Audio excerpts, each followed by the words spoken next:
اللهم إنا نسألك الهدى والتقى والعفاف والغنى. بسم الله الحمد لله والصلاة والسلام على نبينا محمد وعلى آله وصحبه أجمعين. Muallim Sani kitabı negizinde Arap harflari öğrenilen derslerimizni davom etamiz. Bu bizning 3-chi dars. Bu darsda biz z harfi bilan tanishamiz. Arab tilida 3 turli z harfi bor. Saqov, z. Shuna bizdagi shekilli z ham endi bor vo qolini etib aytiladigan vo harfi. Biz endi mana bugun bizdagicha z harfini o'rganamiz. Biz betini r harfini o'rgangandik, shulay bit.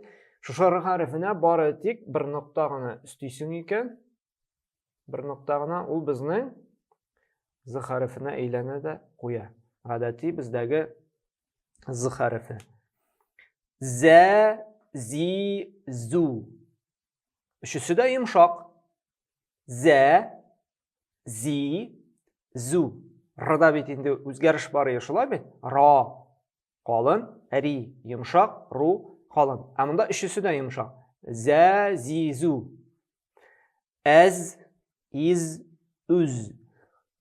Az, iz, uz. Demak, yozilishida r harfi shekilli, ham aytilishida bek yengil yumshoqqina aytiladi. Z, zi, zu. Aytamiz. Kitobga qaraylik. Z, zi, zu. Az, iz, uz.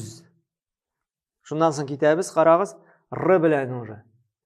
Zar, zir, zur, roz, riz, bunda yumshoq, ruz, qalin. Ham qarag'iz. Azru keldi, shulay bit. Azru.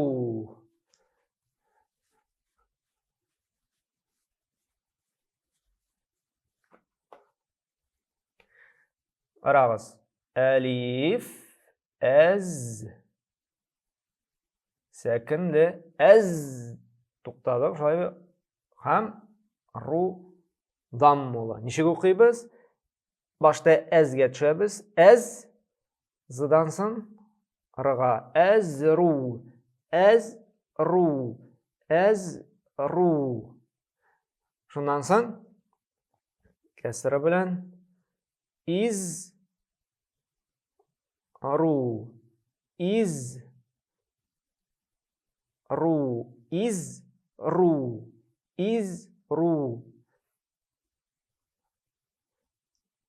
Uz, uz, ru, uz, ru, uz, ru. Kitobga qaytamiz. Aytamiz. Azru, izru, uzru, urzu, urzu. Bunda endi sakin shulay bit. Bunda da sakin, bunda da sakin.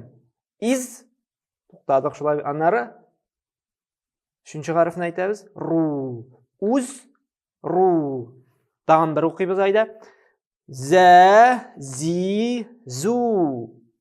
Yumshoq. Za, zi, zu. Az, az, az. Iz, iz, iz. Uz, uz, uz. Zar, zar, zar. Zir, zir, zir. Zur, zur, zur. Roz, roz, roz. Riz, riz, riz. Ruz, ruz, ruz. Azru, azru, azru. Izru, izru, izru. Uzru, uzru, uzru, urzu, urzu, urzu. Hazır bizga şuşu z harfin daftarga ko'chirib yozishga kerak. Z bir yo'l, zi kasra bilan ikkinchi yo'lni tutiramiz. Zu deb uchinchi yo'lni tutiramiz. Ham har bir shunday so'zni, azni, izni, uzni, zar, zir, zur, roz, riz, ruz, azru, izru, uzru, urzu har birisin birer yo'l yozib chiqamiz. Ham shu harfni 10-20 topqir endi o'qib chiqarishga kerak. Mana shulay ko'p o'qigandagina, ham endi yozgandagina biz harfni o'rgana olashaqmiz. Alloh taolo bizga tavfiq hidoyat bersin, shu harflarni yodlab o'rganib, ham endi durust etib Qur'onni o'qirga o'rganirga Alloh taolo nasib etsin. Subhanaka va bihamdik va ashhadu an la ilaha illa anta astag'firuka va atubu ilayk.